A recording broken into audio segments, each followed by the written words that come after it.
Lawrence interview case ਦੇ ਵਿੱਚ SIT ਦੇ ਵੱਲੋਂ ਮੋਹਾਲੀ ਟ੍ਰਾਇਲ ਕੋਰਟ ਦੇ ਵਿੱਚ ਕੈਂਸਲੇਸ਼ਨ ਰਿਪੋਰਟ ਦਾਖਲ ਕਰਨ ਤੇ ਹਾਈ ਕੋਰਟ ਨਾਰਾਜ਼ ਹੈ। ਐਸਆਈਟੀ ਨੂੰ ਲਗਾਈ ਫਟਕਾਰ, ਪੁੱਛਿਆ ਹਾਈ ਕੋਰਟ ਨੂੰ ਦੱਸੇ ਬਿਨਾਂ ਕਿਵੇਂ ਦਾਖਲ ਕੀਤੀ ਕੈਂਸਲੇਸ਼ਨ ਰਿਪੋਰਟ। ਮੋਦੀ ਕੈਬਨਿਟ ਦੇ ਵੱਲੋਂ ਮੋਹਾਲੀ ਦੀਆਂ ਫਸਲਾਂ ਦੇ ਲਈ ਐਮਐਸਪੀ ਨੂੰ ਮਨਜ਼ੂਰੀ, ਕਣਕ ਦੀ ਐਮਐਸਪੀ 150 ਰੁਪਏ ਪ੍ਰਤੀ ਕੁਇੰਟਲ ਵਧਾਈ।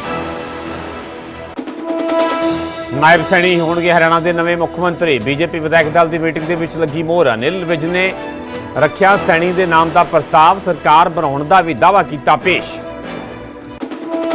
ਉਮਰ ਅਬਦੁੱਲਾ ਨੇ ਜੰਮੂ ਕਸ਼ਮੀਰ ਦੇ ਮੁੱਖ ਮੰਤਰੀ ਵਜੋਂ ਲਿਆ ਹਲਫ। ਰਾਹੁਲ ਖੜਗੇ ਸਣੇ ਇੰਡੀਆ ਗੱਠਜੋੜ ਦੇ ਕਈ ਵੱਡੇ ਆਗੂ ਹੋਏ ਸ਼ਾਮਿਲ। ਕੇਂਦਰ ਸ਼ਾਸਿਤ ਸੂਬਾ ਬਣਨ ਤੋਂ ਬਾਅਦ ਪਹਿਲੀ ਵਾਰ ਬਣ ਰਹੀ ਹੈ ਸਰਕਾਰ। ਅਕਾਲੀ ਦਲ ਵੱਲੋਂ ਵਿਰਸਾ ਸਿੰਘ ਵਲਟੋਹਾ ਦਾ ਅਸਤੀਫਾ ਮਨਜ਼ੂਰ। ਪਾਰਟੀ ਨੇ ਜ਼ਰੀਆ ਅਕਾਲ ਤਖਤ ਸਾਹਿਬ ਨੂੰ ਭੇਜਿਆ ਲਿਖਤੀ ਜਵਾਬ। ਕਰ ਸਿੰਘ ਸਾਹਿਬਾਨਾ ਨੇ ਵਲਟੋਹਾ ਨੂੰ ਪਾਰਟੀ ਦੇ ਵਿੱਚੋਂ ਕੱਢਣ ਦਾ ਦਿੱਤਾ ਸੀ ਫਰਮਾਨ। ਅਸਤੀਫਾ ਦੇਣ ਦੇ ਬਾਵਜੂਦ ਵਲਟੋਹਾ ਦੇ ਸਖਤ ਤੇਵਰ ਬਰਕਰਾਰ। ਕਿਹਾ ਗਿਆਨੀ ਹਰਪ੍ਰੀਤ ਸਿੰਘ ਨੂੰ ਮੇਰੇ ਮਾਮਲੇ ਦੀ ਸੁਣਵਾਈ ਦਾ ਨਹੀਂ ਸੀ ਅਧਿਕਾਰ। ਪੰਜ ਸਿੰਘ ਸਾਹਿਬਾਨਾ ਦੇ ਨਾਲ ਬੈਠਣ ਤੇ ਚੁੱਕੇ ਸਵਾਲ। ਲੜੀਵਾਰ ਹੋਰ ਤੱਥਾਂ ਦੇ ਖੁਲਾਸੇ ਕਰਨ ਦੀ ਵੀ ਕਹੀ ਗੱਲ। ਪ੍ਰਦੂਸ਼ਣ ਨੂੰ ਲੈ ਕੇ ਸੁਪਰੀਮ ਕੋਰਟ ਨੇ ਪੰਜਾਬ ਤੇ ਹਰਿਆਣਾ ਦੇ ਮੁੱਖ ਸਕੱਤਰਾਂ ਨੂੰ ਕੀਤਾ ਤਲਬ। 23 ਅਕਤੂਬਰ ਨੂੰ ਪੇਸ਼ ਹੋਣ ਦੇ ਲਈ ਬੁਲਾਇਆ। ਪੁੱਛਿਆ ਪਰਾਲੀ ਸਾੜਨ ਵਾਲਿਆਂ ਤੇ ਕਿਉਂ ਨਹੀਂ ਹੋ ਰਹੀ ਕਾਰਵਾਈ। ਮੋਹਾਲੀ 'ਚ ਮਹਿਲਾ ਤੋਂ ਦਿਨ ਦਿਹਾੜੇ ਸਨੈਚਿੰਗ। ਸਨੈਚਰ ਨੇ ਗ੍ਰਿਲ ਟੱਪ ਕੇ ਕੋਹੀ ਮਹਿਲਾ ਤੋਂ ਚੇਨ। ਲੁੱਟ ਦੀਆਂ ਤਸਵੀਰਾਂ ਸੀਸੀਟੀਵੀ ਦੇ ਵਿੱਚ ਹੋਈਆਂ ਕੈਦ।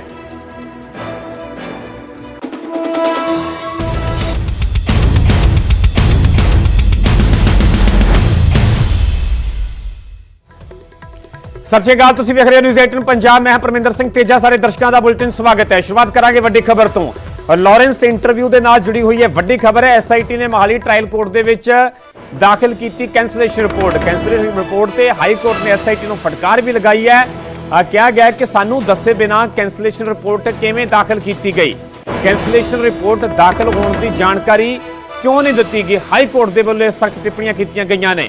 ਹਾਈ ਕੋਰਟ ਦੇ ਵਿੱਚ ਕੱਲ ਹੀ ਦਰਅਸਲ ਲਾਰੈਂਸ ਦੇ ਕੇਸ ਤੇ ਜਿਹੜੀ ਕਿ ਸੁਣਵਾਈ ਹੋਈ ਸੀ, ਕੱਲ ਸੁਣਵਾਈ ਦੇ ਦੌਰਾਨ ਸਾਨੂੰ ਕਿਉਂ ਨਹੀਂ ਦੱਸਿਆ ਗਿਆ। ਹਾਈ ਕੋਰਟ ਦੇ ਵੱਲੋਂ ਇਸ ਗੱਲ ਦਾ ਵੀ ਜ਼ਿਕਰ ਕੀਤਾ ਗਿਆ ਕਿ ਕੱਲ ਸੁਣਵਾਈ ਦੇ ਦੌਰਾਨ ਸਾਨੂੰ ਕਿਉਂ ਨਹੀਂ ਦੱਸਿਆ ਗਿਆ। ਹਾਈ ਕੋਰਟ ਨੇ ਟ੍ਰਾਇਲ ਕੋਰਟ ਦੇ ਵਿੱਚ ਕੇਸ ਦੇ ਨਾਲ ਜੁੜੀ ਅਗਲੀ ਕਾਰਵਾਈ ਤੇ ਰੋਕ ਲਗਾ ਦਿੱਤੀ ਹੈ ਤੇ 28 ਅਕਤੂਬਰ ਨੂੰ ਹੁਣ ਕੇਸ ਦੀ ਅਗਲੀ ਸੁਣਵਾਈ ਹੋਵੇਗੀ। ਤਾਂ ਲਾਰੈਂਸ ਇੰਟਰਵਿਊ ਦਾ ਦਰਅਸਲ ਇਹ ਪੂਰਾ ਮਾਮਲਾ ਹੈ। ਲਾਰੈਂਸ ਇੰਟਰਵਿਊ ਦੇ ਨਾਲ ਜੁੜੀ ਹੋਈ ਇਹ ਵੱਡੀ ਖਬਰ ਹੈ। ਐਸਆਈਟੀ ਨੇ ਮੋਹਾਲੀ ਟ੍ਰਾਇਲ ਕੋਰਟ ਦੇ ਵਿੱਚ ਦਾਖਲ ਕੀਤੀ ਹੈ ਦਰਅਸਲ ਕੈਂਸਲੇਸ਼ਨ ਰਿਪੋਰਟ ਤੇ ਕੈਂਸਲੇਸ਼ਨ ਰਿਪੋਰਟ ਤੇ ਹਾਈ ਕੋਰਟ ਨੇ ਐਸਆਈਟੀ ਨੂੰ ਫਟਕਾਰ ਲਗਾਉਂਦੇ ਹੋਏ ਕਿਹਾ ਕਿ ਸਾਨੂੰ ਦੱਸੇ ਬਿਨਾਂ ਕੈਂਸਲੇਸ਼ਨ ਰਿਪੋਰਟ ਕਿਵੇਂ ਦਾਖਲ ਕੀਤੀ ਗਈ। ਕੈਂਸਲੇਸ਼ਨ ਰਿਪੋਰਟ ਦਾਖਲ ਹੋਣ ਦੀ ਜਾਣਕਾਰੀ ਕਿਉਂ ਨਹੀਂ ਦਿੱਤੀ ਗਈ। ਹਾਈ ਕੋਰਟ ਦੇ ਵਿੱਚ ਕੱਲ ਹੀ ਲਾਰੈਂਸ ਦੇ ਕੇਸ ਤੇ ਸੁਣਵਾਈ ਹੋਈ ਸੀ। ਕੱਲ ਸੁਣਵਾਈ ਦੇ ਦੌਰਾਨ ਸਾਨੂੰ ਕਿਉਂ ਨਹੀਂ ਦੱਸਿਆ ਗਿਆ। ਹਾਈ ਕੋਰਟ ਦੇ ਵੱਲੋਂ ਇਹ ਵੀ ਸਖਤ ਟਿੱਪਣੀ ਕੀਤੀ ਗਈ ਹੈ। ਹਾਈ ਕੋਰਟ ਨੇ ਟ੍ਰਾਇਲ ਕੋਰਟ ਦੇ ਵਿੱਚ ਕੇਸ ਦੇ ਨਾਲ ਜੁੜੀ ਅਗਲੀ ਸੁਣਵਾਈ ਤੇ ਵੀ ਰੋਕ ਲਗਾ ਦਿੱਤੀ ਹੈ। 28 ਅਕਤੂਬਰ ਨੂੰ ਹੁਣ ਕੇਸ ਦੇ ਵਿੱਚ ਅਗਲੀ ਸੁਣਵਾਈ ਹੋਵੇਗੀ। ਤਾਂ ਲਾਰੈਂਸ ਇੰਟਰਵਿਊ ਮਾਮਲੇ ਦੇ ਨਾਲ ਜੁੜੀ ਹੋਈ ਦਰਅਸਲ ਇਹ ਵੱਡੀ ਖਬਰ ਹੈ। ਇਸ ਮਾਮਲੇ ਦੇ ਵਿੱਚ ਜੋ ਕਿ ਕੈਂਸਲੇਸ਼ਨ ਰਿਪੋਰਟ ਦਾਖਲ ਕੀਤੀ ਗਈ ਤੇ ਇਸੇ ਨੂੰ ਲੈ ਕੇ ਹਾਈ ਕੋਰਟ ਦੇ ਵੱਲੋਂ ਸਖਤ ਟਿੱਪਣੀਆਂ ਕੀਤੀਆਂ ਗਈਆਂ ਨੇ।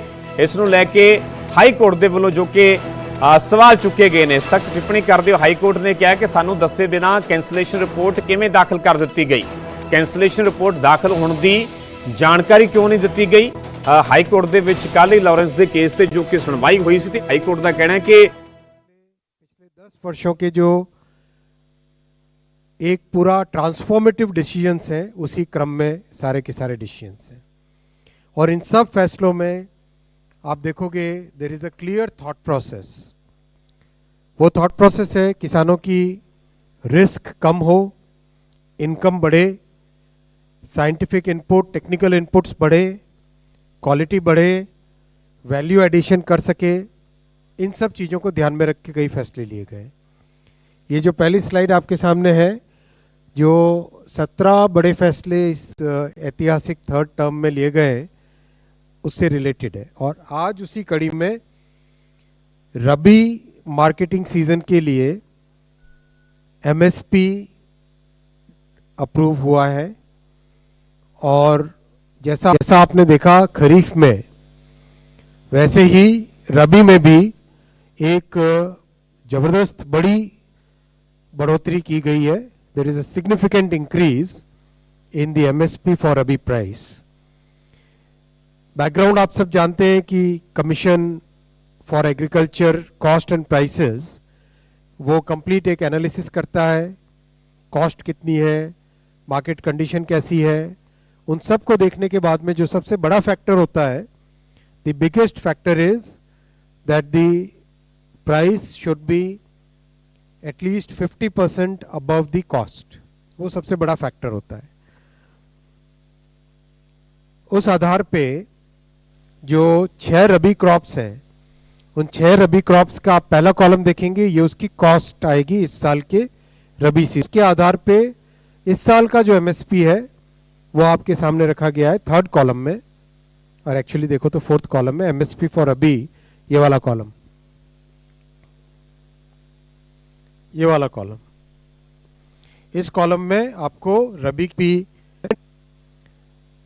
हम देखेंगे, अगर वीट है, गेहूं के लिए 150 रुपए बढ़ाया गया है, बार्ले यानी जौ के लिए 130 रुपए बढ़ाया गया है, ग्राम यानी चने के लिए 210 रुपए बढ़ाया गया है, मसूर के लिए 275 रुपीज बढ़ाया गया है, और सरसों के लिए 300 रुपए की बढ़ोतरी की गई है, और सैफ्लावर यानी कुसुम, उसके लिए 140 रुपीज की बढ़ोतरी की गई है।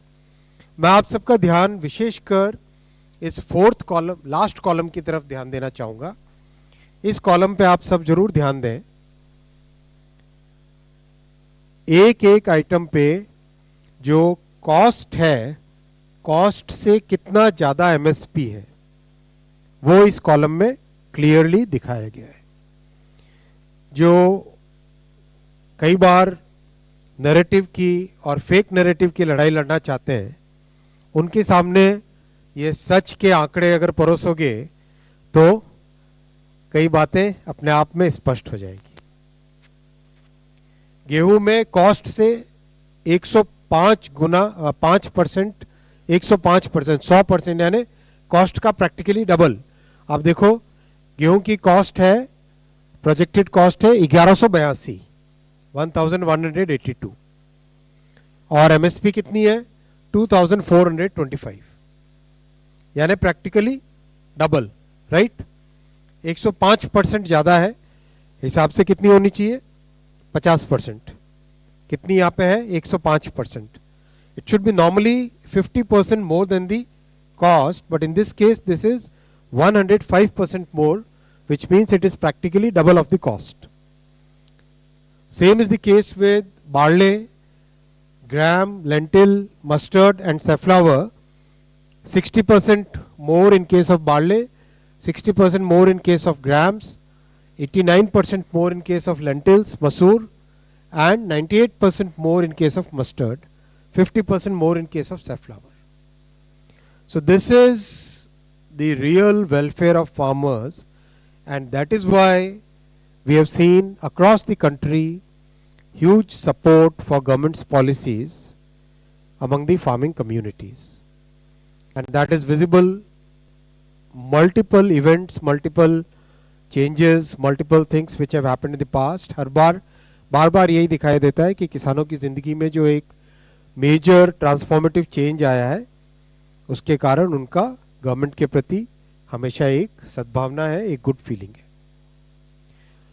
मैं आपको अगर इसको कंपैरिजन कराना चाहूंगा एक बार, 2014-15 में जो एमएसपी थी उसके कंपैरिजन में आप देखो, ये 2014-15 की एमएसपी है। चेयर को हटा दे। 2014-15 की एमएसपी है ये। अगर इसके कंपैरिजन में आप देखोगे तो ये आज की एमएसपी, ये लास्ट कॉलम में कितने गुने हैं, how many times is the MSP increased. तो जो बार बार एक फेक नैरेटिव चलाने की कोशिश करते हैं लोग, उनके सामने आप लोग ये जरूर प्रेजेंट करो। गेहूं में हो, बार्ले में हो, ग्राम में हो, चने में हो, मसूर में हो, सरसों में हो या कुसुम में हो, करीब करीब सभी में प्रैक्टिकली 2 गुने के बराबर एवरेज डबल हो गई है एमएसपी इन 10 वर्षों में। It's a very big contribution to the farmer's income और अगर मैं अमाउंट परचेज्ड का फिगर आपके सामने रखूं, एमएसपी पे कितना amount, value of the crop purchased, value of the produce purchased at MSP 2004 से 2014 के बीच में, 2004 और 2014 के जो 10 साल थे उसमें 7,41,000 करोड़ रुपीस परचेज किया गया था एमएसपी पे। और 2014 से 2024 का जो 10 साल का पीरियड है, कॉरस्पॉन्डिंग पीरियड है जो, इन दैट पीरियड एमएसपी पर 20,64,000 करोड़ रुपए की वैल्यू का क्रॉप खरीदा गया है। I am repeating, in the period 2004 to 14, total 22 crops which were purchased at MSP, the procurement value was 7,41,000 crore, 7,41,000 crore, 7,41,000 crores. And in the period 2014 to 2024, the procurement value at MSP is 20,64,000 crore. See the difference, 7 lakh crore, 20 lakh crore. It's huge, humongous, very big difference. And I was watching some interviews by one of the TV channels जो अभी कुछ दिनों पहले हरियाणा में जाके किसानों के interviews ले रहे थे। One after the other, NDTV channel था शायद या इंडिया टीवी, दोनों में से कोई एक था। तो वो जा रहे, जब किसानों का इंटरव्यू ले रहे थे, किसान बार बार एक ही चीज कह रहे थे कि हमको जो एमएसपी पे मिला है वो अनबिलीवेबल है, वो बहुत अच्छा है, बहुत सेटिस्फाइंग है। और इसीलिए जो सो कॉल्ड किसानों के पुरोधा होते हैं, उन लोगों की बात के बजाय किसान आज गवर्नमेंट की इन अच्छी पॉलिसीज को, प्रधानमंत्री श्री नरेंद्र मोदी जी की इन अच्छी पॉलिसीज को फॉलो करते हैं। ये आपके सामने बहुत बड़ा एक पहला फैसला रखा गया। दूसरा बड़ा फैसला, काशी में गंगा जी पर एक नया पुल। काशी में आज गंगा जी पे मालवीय ब्रिज बना हुआ है। ये जो ब्रिज आप देख रहे हैं ये है मालवीय ब्रिज। ये पिक्चर लिया गया है, ये वाली साइड काशी है, दूसरी वाली साइड पंडित दीनदयाल उपाध्याय टर्मिनल वाली साइड है। ये आपको लैंडमार्क यहां पे दिखाई दे रहा होगा, नमो घाट वाला, दोनों हाथ जोड़े हुए ना, नमो नमो नमस्ते, वो वहां से ये पिक्चर लिया हुआ, राइट। और आप सब जानते ही हैं हमारी संस्कृति में गंगा जी एक ही जगह पे उत्तरोगामी है, इसी जगह पे, यानी river flows from south to north, Ganga river flows from south to north at this place. It's a very unique place, very historical place. और भारत के जो ट्रांसपोर्टेशन नेटवर्क में इसकी इंपॉर्टेंस है, that also is very unique. This is the major cord from east to north and west. East से north और west को जोड़ने वाला ये मेजर कॉरिडोर है।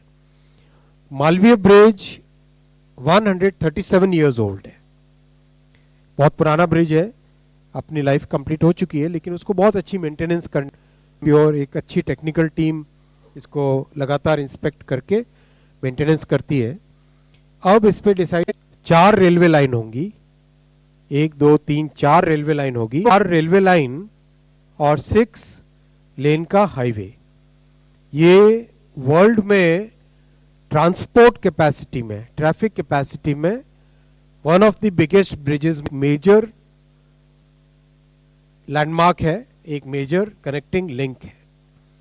इस ब्रिज को कंस्ट्रक्ट करने में 2642 करोड़ रुपीस का इन्वेस्टमेंट लगेगा, 2642 करोड़, करीब 4 साल का टाइम लगेगा।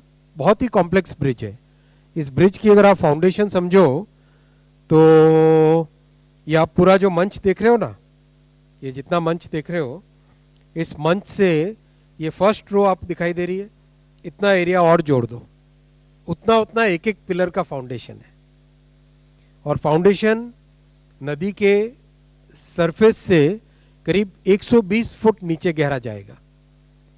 100 फुट से ज्यादा गहरा, 100 फुट का मतलब हो गया करीब करीब आपके 3 मंजिल की बिल्डिंग, 3 से ज्यादा मंजिल की बिल्डिंग, उतना गहरा तो उसका फाउंडेशन, फिर उसके ऊपर पिलर्स, उसके बाद में ब्रिज, और एक आइकॉनिक स्ट्रक्चर बनेगा। ये उसकी लोकेशन दिखाई गई है कहां पे बन रहा है, और ये भी लोकेशन दिखाई गई है। एग्जिस्टिंग ब्रिज उसके राइट हैंड साइड वाले डायरेक्शन में यहां पे बनेगा, और इसकी ये उसका विजुअलाइजेशन है पिक्चर का। एक आइकॉनिक ब्रिज बनेगा, मल्टीपल आर्चेज इसमें रहेंगे, और ये आर्चेज अपने आप में उस एरिया के लैंडस्केप को, काशी के लैंडस्केप को, काशी के पूरे स्काईलाइन को डिफाइन करने वाले आर्चेज ये सब होंगे। बड़ा ब्रिज है, अगले 150 साल के लिए, समझो 150 इयर्स के लिए इसको डिजाइन किया जा रहा है। 150 इयर्स के लिए इसको डिजाइन किया जा रहा है, और 100 साल आगे तक हमारा ट्रैफिक कितना होगा रेलवे और रोड दोनों का मिला के, उस हिसाब से इस ब्रिज को बनाया गया है। हाईवे, वाटरवे, रेलवे, जियो टेक्निकल इन्वेस्टिगेशन के लिए, बेथीमेट्री इन्वेस्टिगेशन के लिए, इन सब चीजों का 2 साल में डिटेल्ड स्टडी होके इसकी डीपीआर बनी है। और ये अपने आप में भारत का सबसे बड़ा, ट्रैफिक के पॉइंट ऑफ व्यू से सबसे बड़ा ब्रिज बनेगा। लेंथ के पॉइंट ऑफ व्यू से दूसरे ब्रिजेस हैं, बोगीबील 4 किलोमीटर का है, ये 1 किलोमीटर से थोड़ा ऊपर है, लेकिन ट्रैफिक इसमें मैक्सिमम आएगा क्योंकि 4 रेलवे लाइन है और 6 लेन का हाईवे है। ये ब्रिज का, मैं आपको ये फाउंडेशन की बात जो बता रहा था ना, ये वाली जो फाउंडेशंस हैं, ये सरफेस से 120 फुट के आसपास अंदर गहरी जाएगी। नदी का जो सरफेस है, तट है जो उसकी मिट्टी का, जहां पे, वहां से उसके भी 120 फुट नीचे, और बहुत बड़ी साइज के पिलर्स हैं। अच्छा ब्रिज बहुत बड़ा बनेगा। ये नीचे रेलवे लाइंस रहेंगी और ऊपर वाले डेक में हाईवे रहेगा। अगर हम क्रॉस सेक्शन देखें इसको तो करीब इस तरह से आएगा। ये 4, 1, 2, 3 और 4 ये आगे रेलवे लाइंस, और ऊपर 3 लेन हाईवे इधर, 3 लेन इधर, यानी टोटल 6 लेन्स का हाईवे। इस तरह से इसका डिजाइन है। यूनिक डिजाइन है, कॉम्प्लेक्स डिजाइन है, और बहुत मेहनत लगेगी इसमें। साथ ही साथ दोस्तों एक और चीज मैं आपको बताना चाहूंगा कि देश भर में ब्रिजेस, टनल्स, इसकी जो कैपेबिलिटी है, इसकी जो टेक्निकल कैपेबिलिटी है, वो बढ़ाने के लिए गति शक्ति विश्वविद्यालय आपने सबने जाना ही है, बड़ौदा में जो एक ट्रांसपोर्ट फोकस्ड यूनिवर्सिटी बनी है, उसमें स्पेशल प्रोग्राम्स चालू किए गए हैं, जिसमें केंद्र सरकार के डिपार्टमेंट्स जैसे हाईवे डिपार्टमेंट है, पावर डिपार्टमेंट है,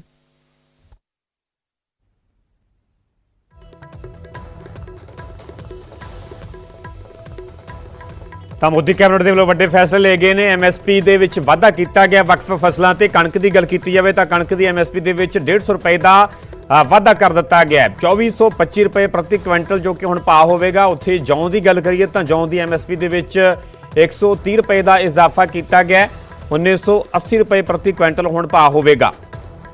ਇਸ ਤੋਂ ਇਲਾਵਾ ਚਨੇ ਦੀ ਐਮਐਸਪੀ ਦੇ ਵਿੱਚ 210 ਰੁਪਏ ਦਾ ਵਾਧਾ ਕੀਤਾ ਗਿਆ। 5550 ਰੁਪਏ ਪ੍ਰਤੀ ਕੁਇੰਟਲ ਹੁਣ ਚਨੇ ਦੀ ਐਮਐਸਪੀ ਹੋਵੇਗੀ। ਮਸੂਰ ਦੀ ਐਮਐਸਪੀ ਦੇ ਵਿੱਚ ਵੀ ਵਾਧਾ ਕੀਤਾ ਗਿਆ। 275 ਰੁਪਏ ਵਾਧੇ ਦੇ ਨਾਲ 6700 ਰੁਪਏ ਹੁਣ ਐਮਐਸਪੀ ਦਾ ਰੇਟ ਹੋਵੇਗਾ। ਸਰੋਂ ਦੀ ਐਮਐਸਪੀ ਦੇ ਵਿੱਚ ਵੀ ਕੇਂਦਰ ਨੇ ਪ੍ਰਤੀ ਕੁਇੰਟਲ ਰੇਟ ਵਧਾਏ ਨੇ। 300 ਰੁਪਏ ਦੇ ਵਾਧੇ ਦੇ ਨਾਲ 5950 ਰੁਪਏ ਸਰੋਂ ਦੀ ਐਮਐਸਪੀ ਹੋਵੇਗੀ। ਸੂਰਜਮੁਖੀ ਦੀ ਐਮਐਸਪੀ ਦੇ ਵਿੱਚ 140 ਰੁਪਏ ਪ੍ਰਤੀ ਕੁਇੰਟਲ ਦਾ ਵਾਧਾ ਕੀਤਾ ਗਿਆ। 5940 ਰੁਪਏ ਪ੍ਰਤੀ ਕੁਇੰਟਲ ਹੁਣ ਸੂਰਜਮੁਖੀ ਦੀ कीमत होगी। दरअसल अज मोदी कैबिनेट की मीटिंग हुई तो इस कैबिनेट के विच किसानों को लैके एमएसपी को लैके वड्डा फैसला लिया गया। वक्-वक् फसलों तो जो कि एमएसपी के विच वाधा किया गया।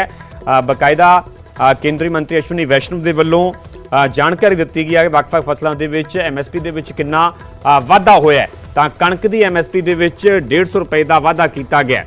2425 रुपए प्रति कुइंटल हुण के कणक का प्रति कुइंटल भाव होगा। जौं की एमएसपी के विच 130 रुपए का वाधा किया गया। 1980 रुपए प्रति कुइंटल जो कि हुण भाव होगा। ਚਣੇ ਦੀ ਐਮਐਸਪੀ ਦੇ ਵਿੱਚ 210 ਰੁਪਏ ਦਾ ਵਾਧਾ ਕਰ ਦਿੱਤਾ ਗਿਆ। 5650 ਰੁਪਏ ਪ੍ਰਤੀ ਕੁਇੰਟਲ ਚਣੇ ਦੀ ਐਮਐਸਪੀ ਕਰ ਦਿੱਤੀ ਗਈ ਹੈ। ਮਸੂਰ ਦੀ ਐਮਐਸਪੀ ਦੇ ਵਿੱਚ ਵੀ ਵਾਧਾ ਕੀਤਾ ਗਿਆ। 275 ਰੁਪਏ ਵਾਧੇ ਦੇ ਨਾਲ 6700 ਰੁਪਏ ਐਮਐਸਪੀ ਹੋਵੇਗੀ। ਸਰੋਂ ਦੀ ਗੱਲ ਕੀਤੀ ਜਾਵੇ ਤਾਂ ਸਰੋਂ ਦੀ ਐਮਐਸਪੀ ਦੇ ਵਿੱਚ ਵੀ ਕੇਂਦਰ ਦੇ ਵੱਲੋਂ ਪ੍ਰਤੀ ਕੁਇੰਟਲ ਰੇਟ ਵਧਾਏ ਗਏ ਨੇ। 300 ਰੁਪਏ ਦੇ ਵਾਧੇ ਦੇ ਨਾਲ 5950 ਰੁਪਏ ਸਰੋਂ ਦੀ ਐਮਐਸਪੀ ਕਰ ਦਿੱਤੀ ਗਈ ਹੈ। ਸੂਰਜਮੁਖੀ ਦੀ ਐਮਐਸਪੀ ਦੇ ਵਿੱਚ 140 ਰੁਪਏ ਪ੍ਰਤੀ ਕੁਇੰਟਲ ਦਾ ਵਾਧਾ ਕੀਤਾ ਗਿਆ। 5940 ਰੁਪਏ ਪ੍ਰਤੀ ਕੁਇੰਟਲ ਸੂਰਜਮੁਖੀ ਦੀ ਕੀਮਤ ਹੋਵੇਗੀ।